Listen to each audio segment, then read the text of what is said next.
Okay.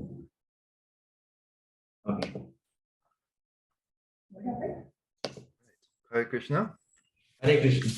Okay, so yeah, we're at 11 o'clock. Welcome. I think we only had 4 people registered, so we've got 3 people here. That's pretty good. I think Sam may be coming later. He was taking both. Oh, so we may have everybody and somebody else even. So, all right, excellent. Oh, yeah, Sam is here also. So, Hare Krishna, everybody. Welcome. Thank you for taking your time. So this is going to be a 6-part class every Saturday at this time, and it's called Taking Shelter of Krishna. And so the fact that it's 6 parts long, I think will tell you that taking shelter of Krishna is not a one-step process that you can just do. You can make that decision actually quite quickly, but the depth of your decision, the depth of you're able to do that is quite a different situation. It's much more complicated than it might seem on the surface. And so what it's really going to be is a focus on the pivotal verse of the Bhagavad Gita, 1866. That's what we're going to kind of focus on that. Abandon all varieties of religion and just surrender unto me. I shall deliver you all. Deliver you from all sinful reactions. Do not fear.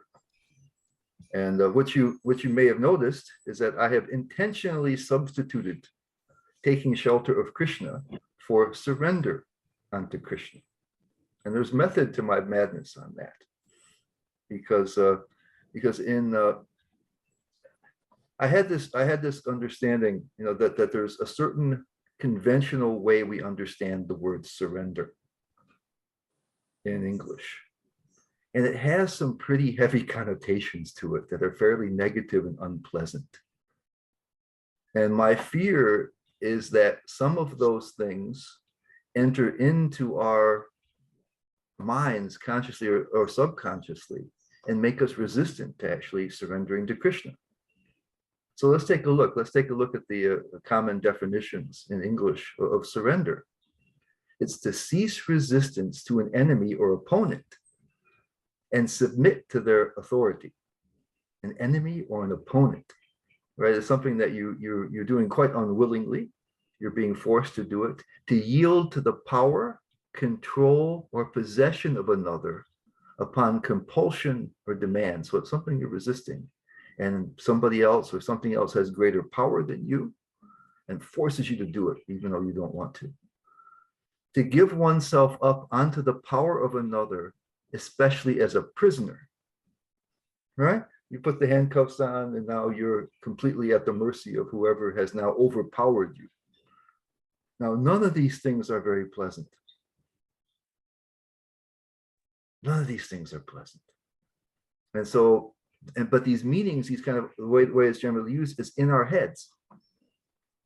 And so can we avoid mixing those together, even if it's whether conscious or unconsciously, and make us feel resistant to this notion of surrender? It's an unpleasant word, and it's not meant that way. See, in that verse, it's not meant that way at all. Okay, that's not what it's like. Krishna has the power. He can do whatever he likes. He could make us do whatever he likes. He can intimidate us if he wants. He can come and say, okay, do this or else. But that's not what he's doing. When he says surrender unto me, that's not what he intends. But we have this conventional notion in our heads. It's going to leak into our understanding and maybe cause some resistance that we don't need. So the main thing I want to do in this first session is try to make sure that we are disabused of any such negative colorings or distortions that might inhibit our surrender. We want to see 1866 not as a forceful demand from Krishna, but as a sweet and beautiful. Ticket కావాలనుకుంటే మీకు ticket మీద $400-500 extra. as a sweet and beautiful invitation. That's really what it is. It's not Krishna asserting his power and control. So you guys are small. I created you. I'm the supreme controller. Therefore, you do what I want you to do. You act for my benefit. Your lives don't matter. You don't matter. You're my slaves. He's not doing that. It's a sweet and beautiful invitation to have contact with him. So today we're going to look at that a little bit and try to refocus our, if we have any of this kind of negativity towards surrender, I want us to get rid of it today. That's my goal today. And then we can go on from there.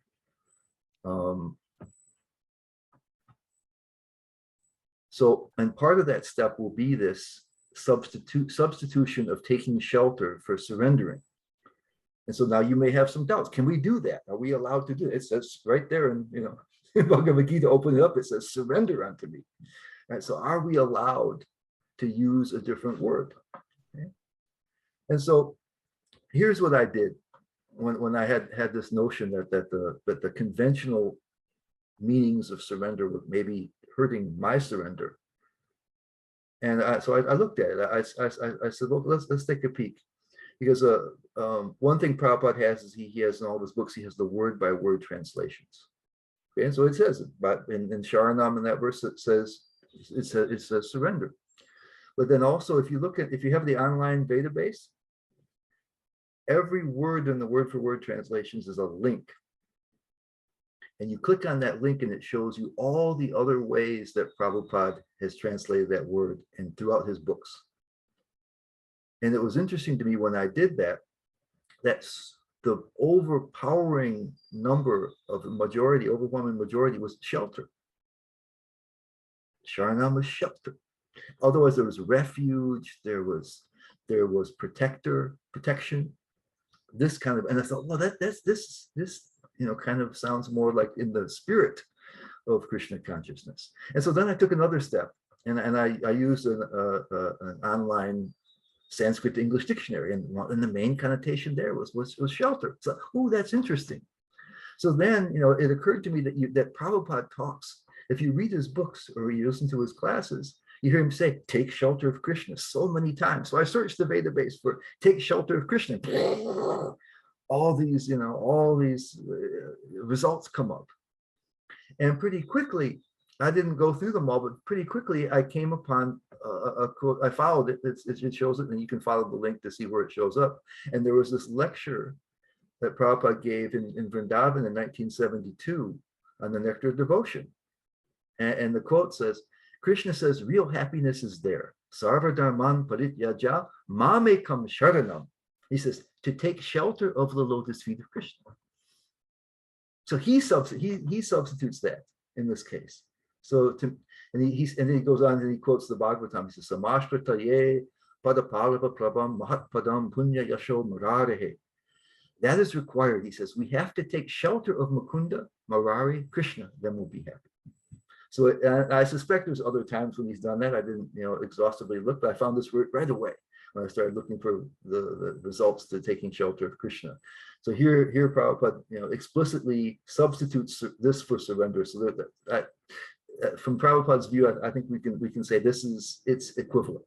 This is a synonym. It's equivalency of the two. And so I don't think, so I'm convinced that it's okay if we do this. Prabhupada's not going to be upset with us, especially if there's a good purpose to it. He seems to take it as an equivalence already. So is everybody comfortable with that? You think we're going out of bounds here by that? Does it make sense that we can do that? Anybody disagree? Okay. So I don't want to make people feel uncomfortable with that, but I think it serves a useful purpose because it conveys the English meaning of shelter, conveys a little better. The conventional meaning of shelter conveys a little better the mood of the Bhagavad Gita and the mood of Krishna. And so again, we have the definitions, to yield to the power, control, or possession of another upon compulsion or demand, to give oneself up unto the power of another, especially as a prisoner, cease resistance to an enemy or opponent, and submit to their authority. Okay, so when we look at it from the conventional meaning of surrender, it's involuntary. You lose all of your freedom. Right? There's no concern for your welfare. You're there only for the benefit of whoever defeated you. And usually in that case, those who are unsurrendered are considered to be enemies. Right? And we know Krishna from that one's pretty easy. He says he's the well-wisher of all living beings. Right? He doesn't say if you don't surrender, you're in trouble. He doesn't say that. So it's quite different. So we know that Krishna has the power and authority to do it. But what we're saying is that he's not really doing it that way. I mean, you can. I've got some quotes here. If you look at the 11th chapter of the Gita, I'll read these quickly. It says, Arjuna saw in that universal form unlimited mouths, unlimited eyes, unlimited wonderful visions. The form was decorated with many celestial ornaments and bore many divine upraised weapons. He wore celestial garlands and garments, and many divine scents were smeared over his body. All was wondrous, brilliant, unlimited, all expanding. If hundreds of thousands of suns were to rise at once into the sky, their radiance might resemble the effulgence of the Supreme Person in that universal form. At that time, Arjuna could see the universal form of the Lord, unlimited expansions of the universe situated in one place, although divided into many, many thousands. And then bewildered and astonished, his hair standing on end, Arjuna bowed his head to offer obeisances, and with folded hands began to pray to the Supreme Lord. So this is Krishna in his majestic, showing his majesty and his power. And so you'll make your hair stand on end. And it mentions later on how the devas are even the sages are folding their hands in pranam and praying, saying, Swasti, be peaceful, be peaceful. Everybody's terrified, But Krishna says in 9.8 Bhagavad Gita, the whole cosmic order is under me. Under my will, it is automatically manifested again and again, and under my will, it is annihilated at the end. So he's got the power. But that's not Krishna's mood, right? In the universal form, he's showing his majesty, and people naturally are frightened, and even Arjuna's frightened. His hair is standing on him, not out of ecstasy so much, but he's like, it's fearful. But Krishna has a different mood. He has so much sweetness. And so I think we can get that even from, it's interesting, if we don't pick up on this, it's interesting because right in the purport to 1866, Prabhupada has some really nice, interesting things to say. He says, one should be attracted by the beautiful vision of Krishna. His name is Krishna because he is all attractive. One who becomes attracted by the beautiful, all-powerful, omnipotent vision of Krishna is fortunate. Now, see, he's still powerful and omnipotent, but he's beautiful. And so Prabhupada says, we should be attracted. Like, this doesn't sound like being overpowered. And usually, if we're sitting behind our fortifications, and the enemy is there, the enemy army is approaching, we don't say, "Oh, they're so beautiful. Let me open the door." It doesn't use it. It's like, they're going to kill us. So it's a whole different mood to hear Krishna is so beautiful. And so then we should want to go towards him. He's not. I mean, we can be conquered by his beauty, I guess. Yeah. That's okay. That's the kind of defeat we can enjoy. So there's a sweetness there. It's not this forceful, demanding, omnipotent, powerful, master coming at you. And then he says, Prabhupada says in the same purport, says, one should be confident that in all circumstances, Krishna will protect him from all difficulties. See, this again sounds like shelter, right? There is no need of thinking how one should keep the body and soul together. Krishna will see to that. One should always think himself helpless and should consider Krishna the only basis for his progress in life. So there's a clear benefit for us. It's not like a surrendering and now, it's all about Krishna and nothing about you. Your life is now ended. Now you're his, right? You're going there and you're receiving some really amazing benefit. Krishna he's gonna take care of you in so many ways. That he is the way you can progress in your life. This is a motivation. That's not, so again, it sounds a lot more like taking shelter, finding refuge, than it does the conventional notion of surrendering and being put under the power of another. Prabhupada goes further in the same purport. It says the particular words here, used here, ma shuchaha, don't fear, don't hesitate, don't worry, he says, are very significant. One may be perplexed as to how one can give up all kinds of religious forms and simply surrender under Krishna, but such worry is useless. Krishna's got this. There's no problem. Krishna's complete shelter. If you think of that. Because that's the other thing he's saying in the verses. He says, give up all these other varieties of the Dharma, things that you think are helping you, that are making your life successful. Because we're small beings in a large and seemingly hostile world. And so we were always wondering somehow how to find some security. Is there some way we can gain some control or get some way, manipulate things in such a way that we can be safe, that we can be happy, that we can be protected, that we can thrive? We're looking for that. And so the various different types of dharmas and pujas and sacrifices, all these kind of things are meant to help us, right? You perform all these good activities and you get good karma back. You perform sacrifices and you do this.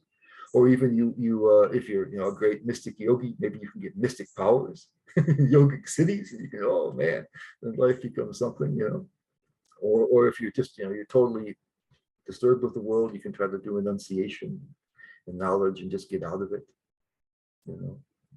And Krishna says, you don't need any of that stuff. I've got you. You just need me. If you have me, you have everything. So again, it's a totally different mood than what we think of as, Krishna, the omnipotent, all-powerful, supreme controller, and is saying, okay, guys, you tiny little umptious of mine. So give up everything and just, do what I say. So it's not like that. So then I'm just going to stick with Bhagavad Gita. We could go off into Bhagavatam or Chaitanya. Since it's a Bhagavad Gita verse, we can find everything we need right in the Bhagavad Gita very simply. So there's a couple more verses that also talk about either surrender or sharanam. There's 1862. It says, "O sign of Bharat, surrender unto him utterly. By his grace, you will attain transcendental peace and the supreme and eternal abode." So again, it's like it's all for your benefit.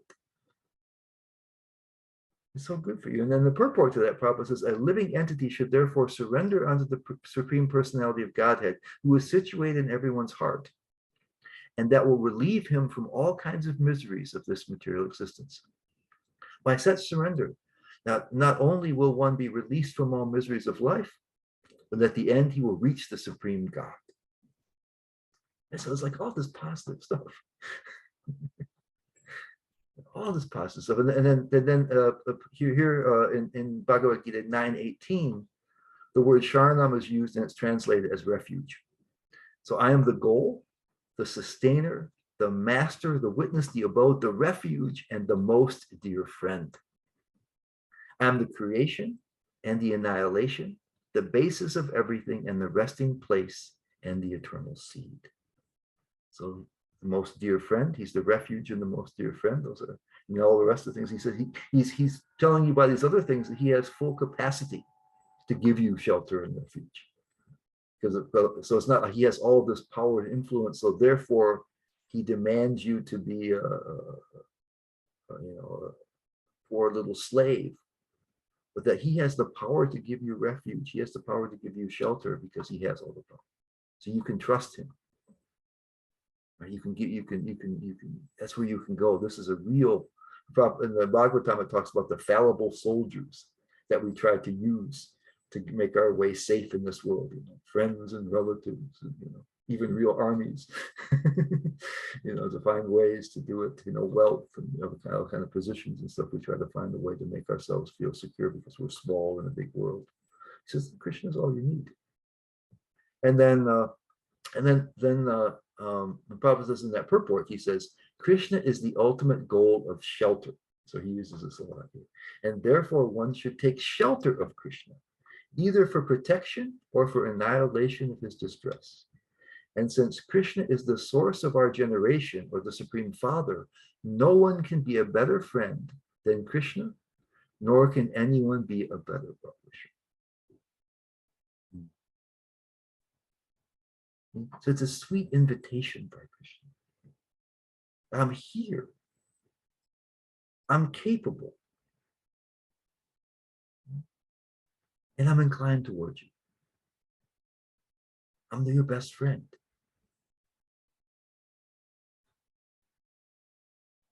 Come to me, take refuge in me, take shelter in me, and everything is going to be beautiful.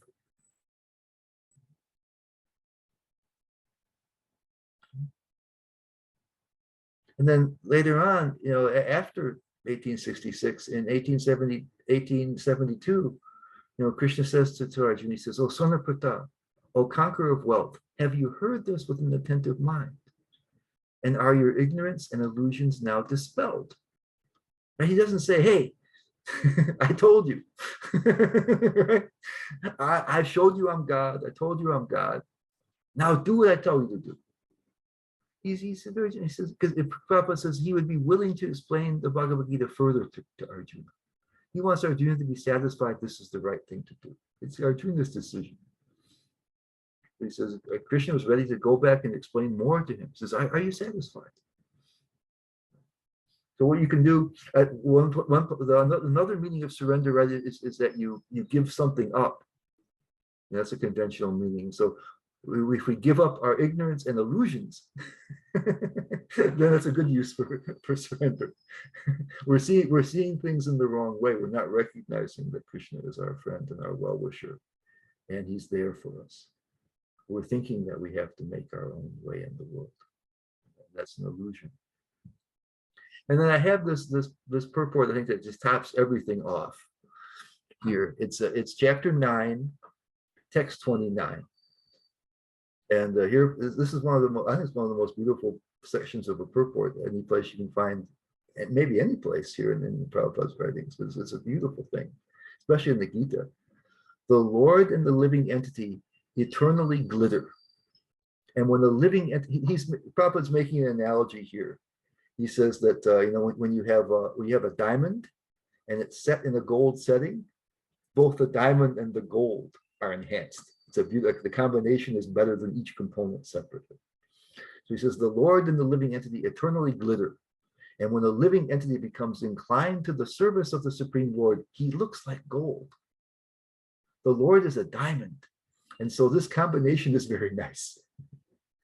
Living entities in the pure state are called devotees.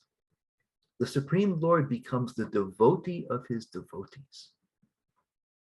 If a reciprocal relationship is not present between the devotee and the Lord, then there is no personalist philosophy. In the impersonal philosophy, there is no reciprocation between the Supreme Lord and the living entity, but in the personalist philosophy, there is.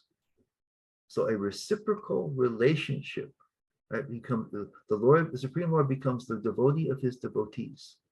If a reciprocal relationship is not present between the devotee and the Lord, then there is no personalist philosophy. So this is what Krishna wants from us. Right? Because we may have the doubt, right, that we become eternal servants of Krishna. Right? That sounds a little one-sided. I think it's all about Krishna and what he wants. And is that really the best thing? It may be our constitutional position. Krishna made us that way. But is it fair? We may wonder. Because, I mean, being the servant of people here in this world is not necessarily always so rewarding. But the Supreme Lord becomes the devotee of his devotees. The reason that we're here, the reason why we've been created, and even the word service may be a little bit, yes, it also sounds compulsory. Right? That can be a problem. That okay, Krishna is God, and therefore we have to serve him. But again, it comes back from Krishna's personality. Right? If Krishna is sweet, Krishna is so kind, Krishna is so loving, unless we have hearts made of stone, as it mentions in the Bhagavatam, we have hearts as hard as stone, or this is steel framed in the Bhagavatam, with that verse in the Chaitanya Charitamrita, as hard as stone, and don't have any gratitude. Then we don't feel like reciprocating ourselves. But if we have any appreciation for Krishna, what he's offering to us, and how he's going to be connected with us, then it's natural for us to do something for him. This is gratitude. The devotional relationship in bhakti is a relationship of mutual gratitude. This is what it is. And Krishna finds that to be the highest thing in the whole world. Right? Because Krishna by nature is self-satisfied. He's Atmarama. He doesn't need anything. Right? That's why he's not like a conventional boss. There's nothing he needs from us. In the normal sense, he can manifest anything. He doesn't need to have himself validated by our saying, "Oh, you're so great." He doesn't have an ego problem. He's pretty secure. He's the source of everything. He doesn't need our approval. But what he needs, which is better than being self-satisfied, is genuine love. And he wants to love and be loved. So he says, this is the most powerful thing. And this is what we're here for. It says in the Upanishads that the Lord, the one became many for purposes of his bliss. And so to have love, you have to have others. And so Krishna gives us that ability. And Prabhupada says he gives us freedom, right? Because love has to be free. So Krishna, that's one important thing about bhakti, is it has to have freedom. If it's mandated, if it's compulsory, then it can't be love. It can't be a genuine sharing. It's you have to do this. And so Krishna captivates us. And he does so many things for us. He's reaching out to us. And so are we going to respond to that? Like, do we feel some gratitude? Do we feel some happiness? Do we feel something? Do we want to give him something back? So the service love means to please the other. So Krishna is doing so much for us and ready to do so much more. From his side, the relationship is already here. He's reaching out to us. When he says, just surrender to me, he says, I'm here. I'm right here. Anybody can come. I'm inviting you. It's an invitation. And look at all the things that happen. Free from all your miseries. You come to be with the Lord. He gives you all protection from all things. And ultimately, he loves you. There's a reciprocal relationship. He becomes a devotee of it. He only wants our interest. This is what real love means. You want the interest of the other. And so in the spiritual world, all the devotees only want the Krishnas to be happy and each other to be happy. And Krishna only wants the devotees to be happy. That's his only thing. And it doesn't, and see, like here in this world, if we dedicate ourselves to somebody else, there's a chance that nobody will take care of us. we have to worry about that, right? If you're only giving, you have to who's going to take care of you. But in a state where there's complete love, okay, Krishna doesn't have to worry about it, his own happiness, because all the devotees are going to make sure he's happy. And the devotees don't have to worry because all the other devotees and Krishna are going to make sure that you're happy. So it's better. You've got all these other people. Krishna, of course, is more competent than you are to take care of yourself. And all the other devotees are there going to make sure that you're happy. So, otherwise you're looking out for number one. But there you've got everybody's looking out for you. And Krishna the same way. He could be competent to look out for himself, but he prefers everybody else to do it for him.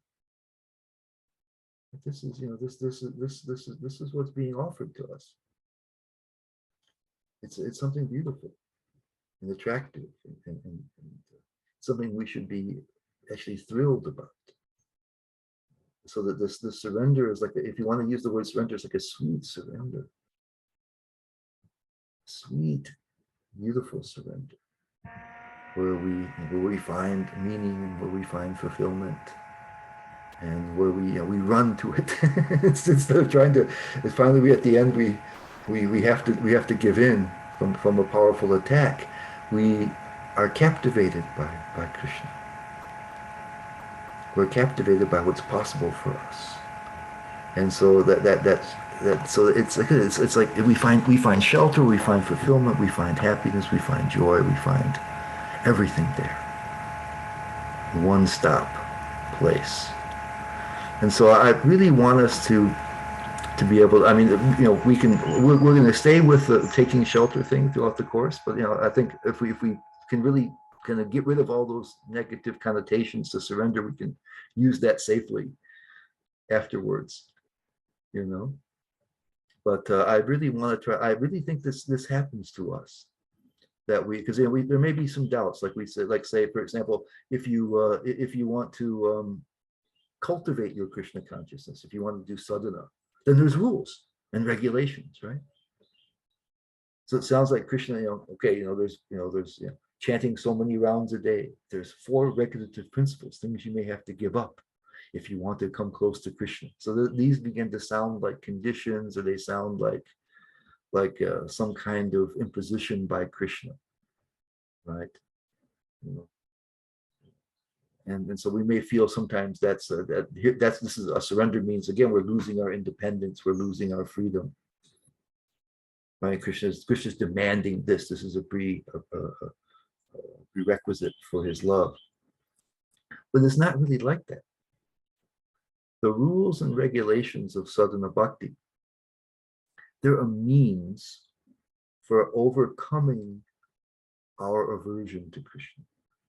So when we make a decision, when we feel like this, wow, this is really a wonderful opportunity that Krishna is giving to us. It's really beautiful. I would like to do that. I would like to take advantage of that. I want to take shelter of Krishna. I want to be connected with Krishna. When we do that,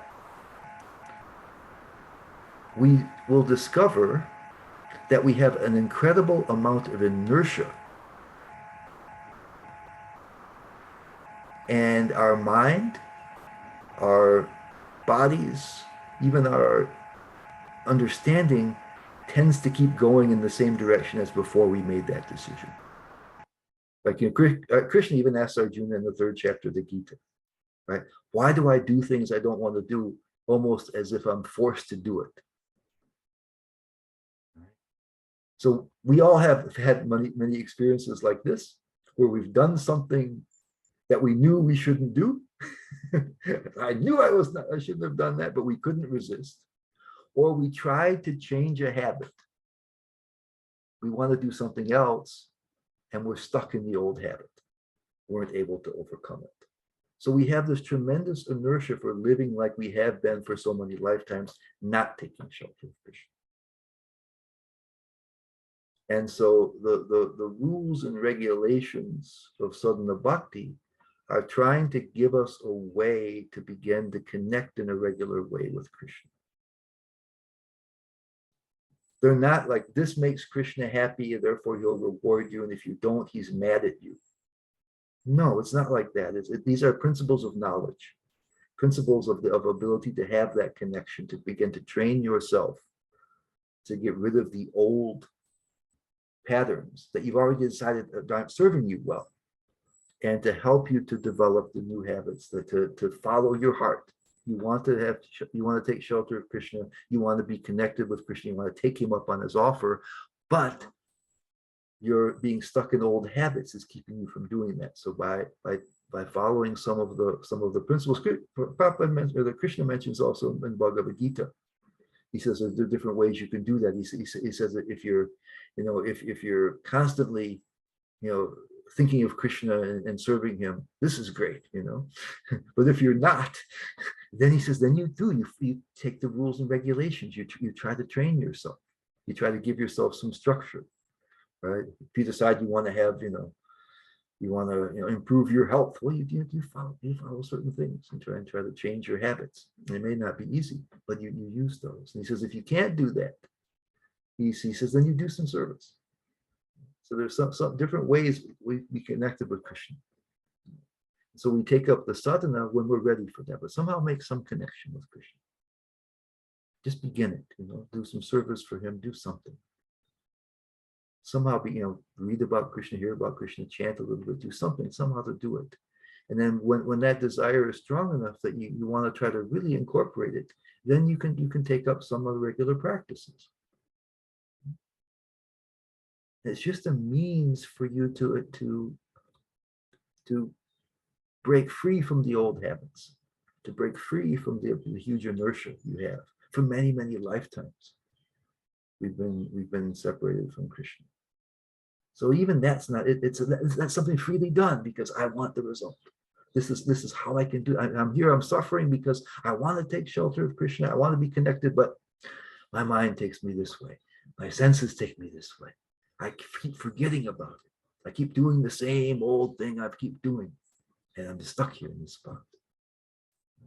So, well, let me try to find ways to do, to structure my life in a way that I can become more connected. So I'm following what I want to do when I do that. It's a means for attaining what I want to do. People go to the gym and work out, and that's not always very pleasant. I mean, there's some endorphins, I guess, sometimes, but you're sore the next day and all this kind of stuff, but you want to do it because it's going to be good for you.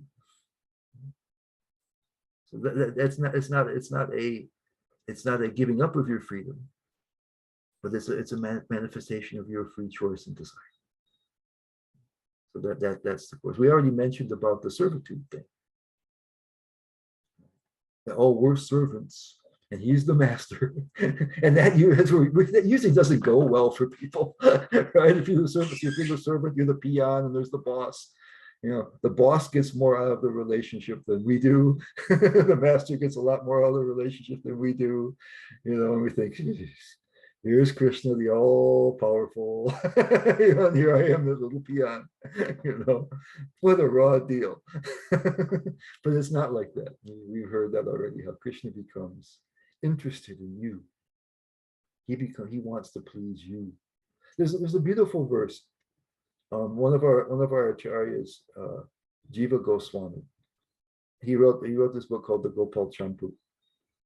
And it's most of it, a lot of it is just going over the Vrindavan pastimes when Krishna appeared on earth. But he does some things that are really sweet in there. And this one particular verse really struck me when I was reading it. He says that when Krishna appears on earth, he selects the couple who have the highest level of parental affection for him, parental love for him. And he appears to them because he feels so grateful for their love, and he wants to repay them in some way. And so he does so. The repayment he gives is by giving himself to them. He appears as their child. And he said, but then he goes on to say, he says, but even after he's done that, he's given himself as a child, he still feels that he has not repaid them sufficiently. See, this is gratitude. See, love has this gratitude. And so this is the kind of person we're dealing with Krishna, the Supreme Lord, the boss, the big boss. And so he's, like the prophet says, he becomes a devotee or the servant of his devotees. And the service is from love. And hopefully, and from our side, it will be the same. So he is concerned for our welfare more than we could be concerned for it. And we're concerned for him. So it's a beautiful situation. So the notion of being an eternal servant is not a raw deal. It's an extraordinary opportunity. And the only thing that's holding us back is our heart is hard. We're not appreciating the opportunity. That's the whole sadhana bhakti is meant to soften the heart. And at the time when the practice gives way to actual bhakti, the heart melts. That's what happens with it. It finally gets softer and softer and softer, and then it melts. So our whole thing is having some gratitude and appreciation and softening our hearts and opening ourselves to the love that Krishna already has for us.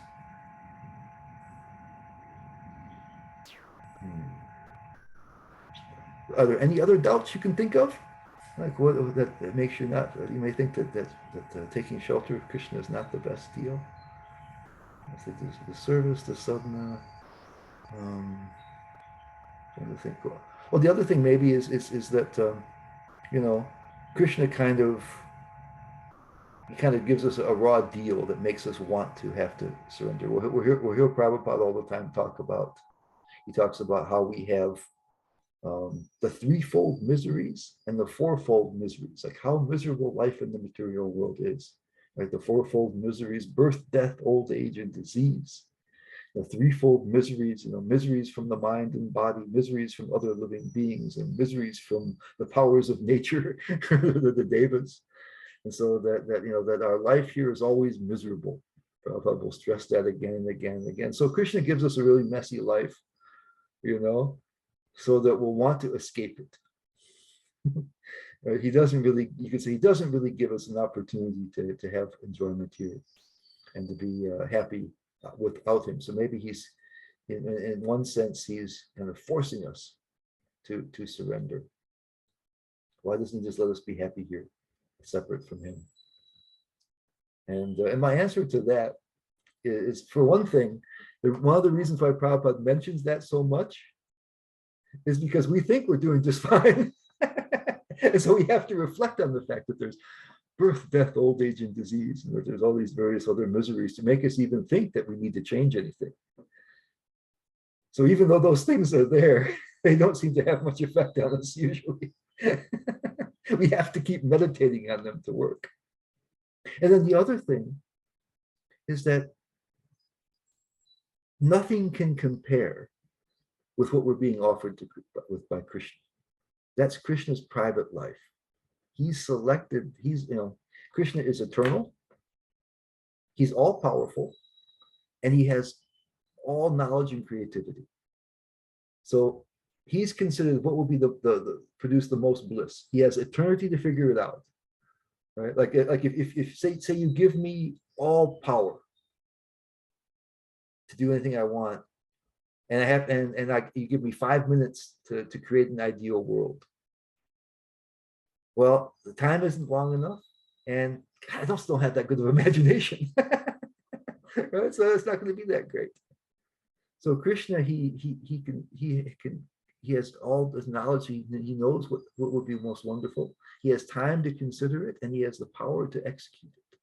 I can have all kinds of great ideas and no power. It doesn't work. So he has all three things. So what Krishna has designed for himself, and we're invited, it's got to be the best possible thing. We say the best of all possible worlds is what Krishna has. And so he can't design something else that's equal to that. So what he gives us, is, if we want to be separate, can't really compare. And if he created something that was so wonderful that we'd never want to leave it, would that be a well-wishing friend when he has something so much better? We would accuse him and say, "Oh, he just did that, so so we wouldn't be able to participate in his life. He's just trying to keep us out." So Krishna, if Krishna does to put his little thumb on the scale a little bit, that's for our benefit. That's for our benefit. And when he wouldn't be a well-wisher if he didn't do that. He gives us, we don't know how many lifetimes we spent here in various places in different universes. So he gives us all this chance to wander and do what we want. But then he gives us that invitation. So anyway, that's what I really want to do this first time, is to kind of make sure we disabuse ourselves of any kind of negative understanding of surrender. Because in the ordinary life, it's a painful thing. It's not a desirable thing, and it isn't really usually good for us. It's usually quite a miserable thing. And so I don't want us to bring that into our notion of bhakti. The more that we see Krishna as a, just we have, like, if in the Christian world, in a lot of places you have this notion that you have one life, and God will either, you do what God wants and you'll get eternal reward, or you'll get eternal punishment. And that's kind of hard, it's like, wow, I mean, because the reward's okay, but the eternal punishment's pretty rough, and we have that kind of notion when we deal with people in power. They usually don't have our interest at heart. It's in the Vedic culture, it's interesting, right? You're supposed to, the leaders are all trained in the classic Vedic culture to as young children, they would go to Gurukula and they would serve the spiritual master. So they learned how to live simply.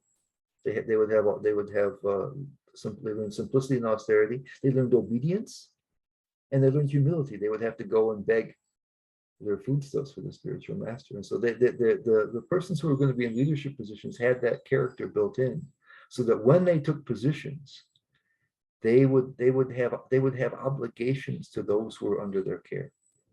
It wasn't that here I'm the important person, you serve me and do what I want, but no, they had the welfare of the people underneath them were their responsibility. They had obligations to them, which is just reverse what we experience in the world these days. And so Krishna is like that. Krishna is like that. He takes care of us if we'll allow it. He's going to help us if we'll allow it. He's concerned about us. He's fine.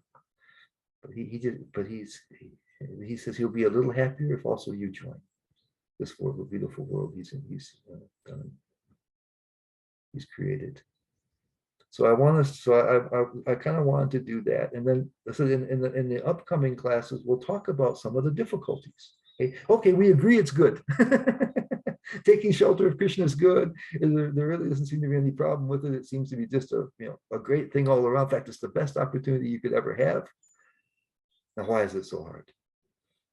What are the things that are holding us back?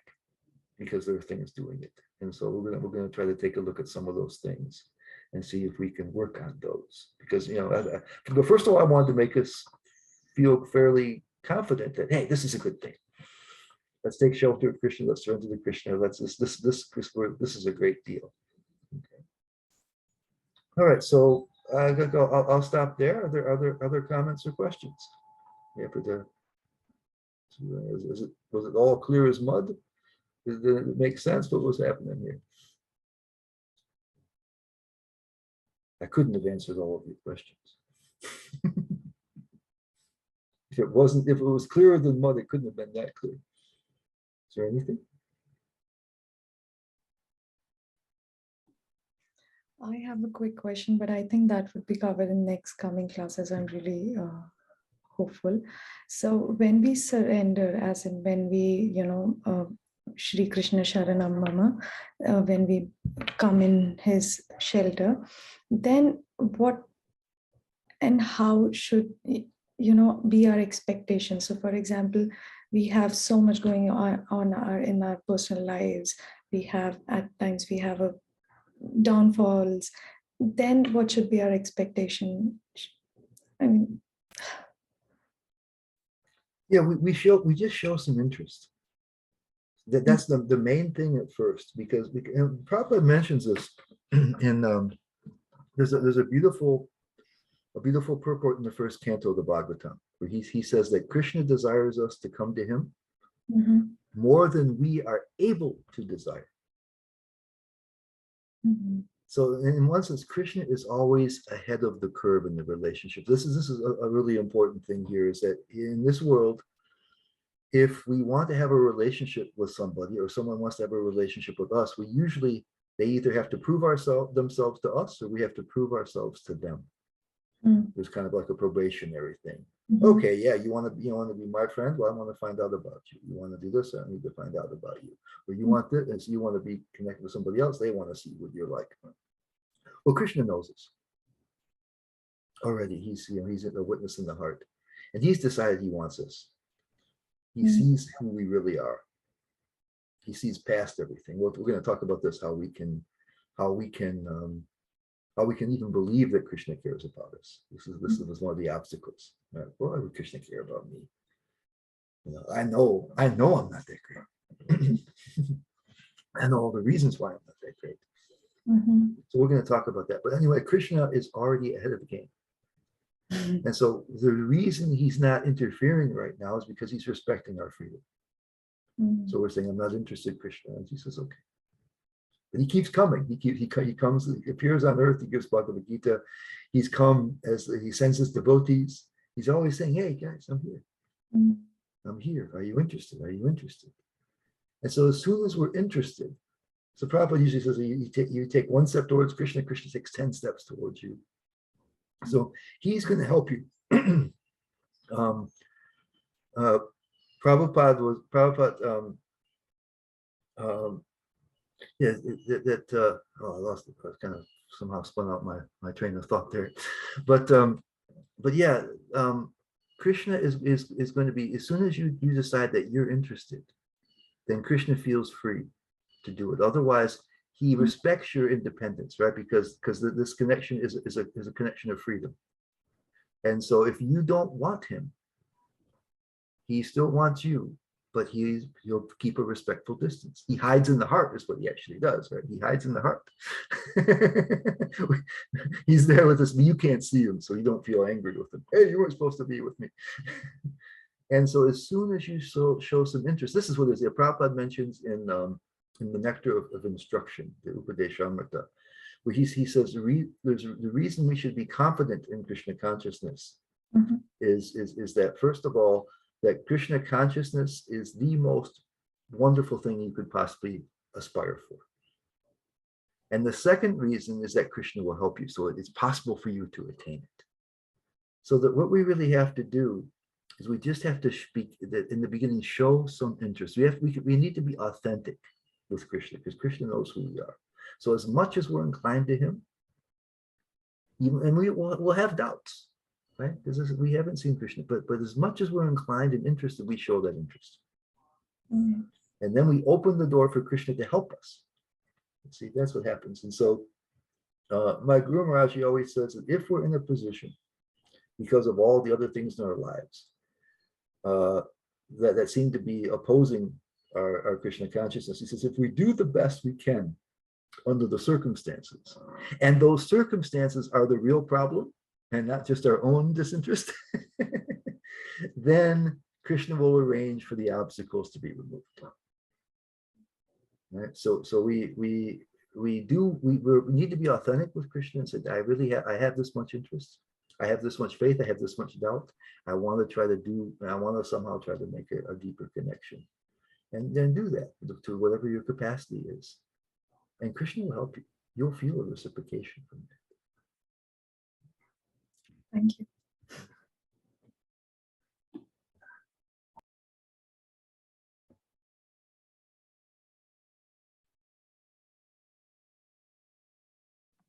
Hi, Krishna Giri.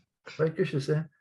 Good to see you. Good to see you. So I was reading a while ago, Padma Malini Mataji had sent me a verse from the Srimad Bhagavatam and a purport, and it said that Krishna will allow us to engage in a sinful activity without a sinful reaction because he wants us to lose enjoyment until we lose enjoyment for that activity. So could you speak a little bit more on that and how that helps us to surrender unto him?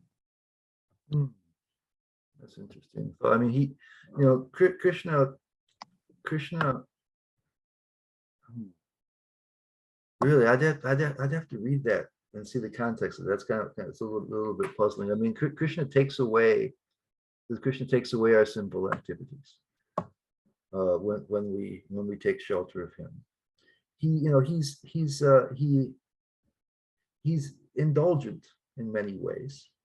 It says that what happens is it says in the Gita that if somebody makes a mistake, and does something that's even quite horrible, but they don't do it intentionally, and they don't do it because they think Krishna will forgive them, right? Because it says if you commit sinful activities thinking, hey, Krishna is going to just remove it, so I have a right to do them. It's not just out of weakness that we do it. Then that's an offense to Krishna, an offense to the holy name. We say, okay, Krishna, I want to do wrong things, but I know you're my friend, so you'll take away the reaction. Then we're using him, right? We're using him for our own nefarious purposes, and that's the reverse of gratitude. That's as you try to use him and manipulate him. But we're really fallible people right now. We make mistakes. We do wrong things because we've been used to doing it for so many lifetimes. It's very difficult.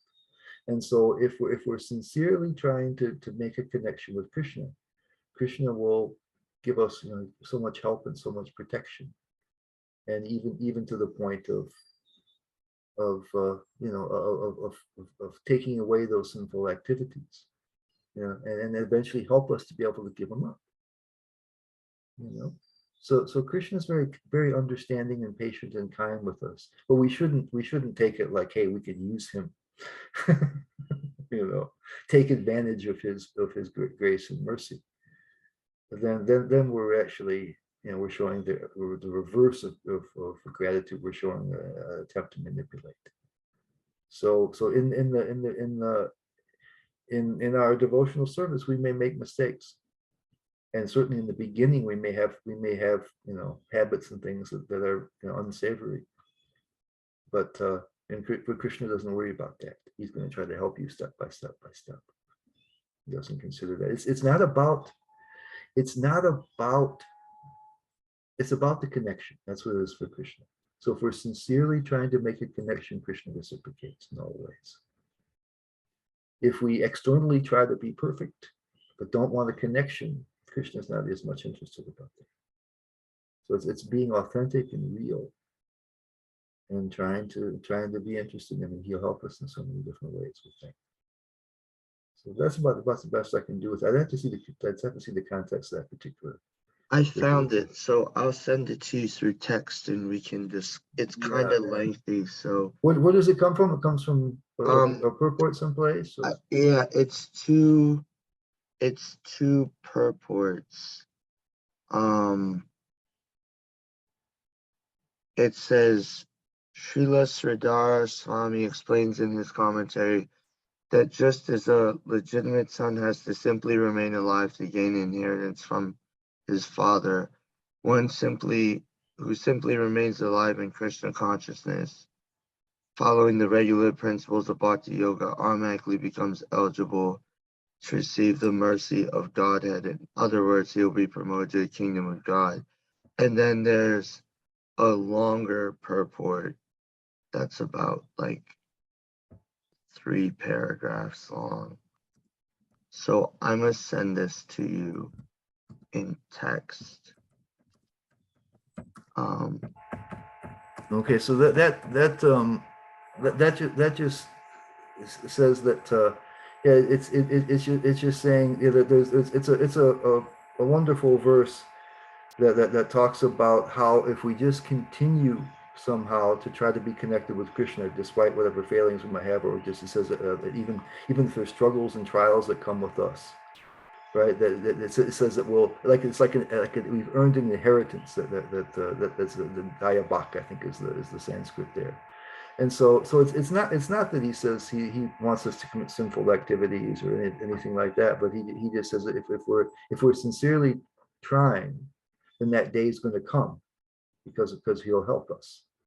Yeah, become Krishna conscious. So it's more like that. I would put it more like that. That even if we have failings and difficulties, that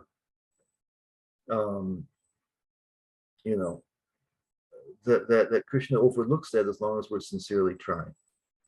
Yeah, it says in this other purport, the word samikshamana indicates that a devotee earnestly awaits the mercy of the Supreme Lord even while suffering the painful effects of previous sinful activities. Yeah. So it says, Lord Krishna explains in the Bhagavad Gita that a devotee who fully surrenders unto him is no longer liable to suffer the reactions of his previous karma. However, because in his mind a devotee may still maintain the remnants of his previous sinful mentality, the Lord removes the last vestiges of the enjoying spirit by giving his devotee punishments that may sometimes resemble sinful reactions. So that's why I was. Yeah, well, see, what happens is karma is actually meant to be educational. Okay, so usually you're experiencing the reverse of what you've done. So if you've done some harm to somebody in a certain way, you will be harmed in that way. And so that's supposed to make you reflect, say, wow, this is really bad. It's really, really painful to have this situation happening. So I don't want to treat other people like that. And so Krishna removes a lot of our karma, but when he sees that there are certain things that are still lurking in there, right, then he gives us the appropriate things that will make us reflect and say, wow, I don't want to act in that way. Okay. I don't want to do this to others. It's educational. Mm. So I may think it's fine to go out and steal from people or this kind of stuff. Hey, it's great, and then it happens to me. I think, wow, that's not a very good thing. I would not want to treat people like that anymore. Mm-hmm. Because those things remain in the heart, So so the same thing. Krishna then kind of the way I see it, he selects certain karmic reactions because generally if we have a certain wrong mentality, then that means we've done that activity in the past. Right. And so the karma would be coming. So Krishna doesn't have to make a special circumstance to educate us. He can just let that karma through. Okay, I understand better. Thank you for that, Prabhuji. Okay. All right. Well, thank you all for taking your time out on your busy Saturday. And we'll be back. Did you see? I saw that someone was asking about the link. It'll be the same link every time. So if you have that one, Ashna was saying that someone sent the link, but the link that you use this time will be the one that works every time. So if you still have that, you just use the very same Zoom link. Okay, no, Sarita sent me the email through email, which was helpful because I had it, but it was through Zoom and that Zoom session was done, so I couldn't find it again. Okay, yeah, so just use that same one. You use the same one Okay. you used today, will be the same one for all of them. Okay, thank you. Okay, so yeah, thank you for coming, all of you, and appreciate your time and your attention. Hopefully we'll see you next time. We had more. I was told we only had 4 registrations, so we did better than that today. So we had this. Of course, Sam was intense. He also went to Raj Vihari's, but we had this intense competition with the Raj Vihari Prabhu. His classes are always extraordinary, so he was right in front of us. And so most people aren't going to be like Sam and go through both of them back to back. So it's like, well, we were in kind of bad shape, but it was nice. So yeah, thank you all. We'll see you next time. Hare Krishna, Hare Hare Prabhuji. Krishna.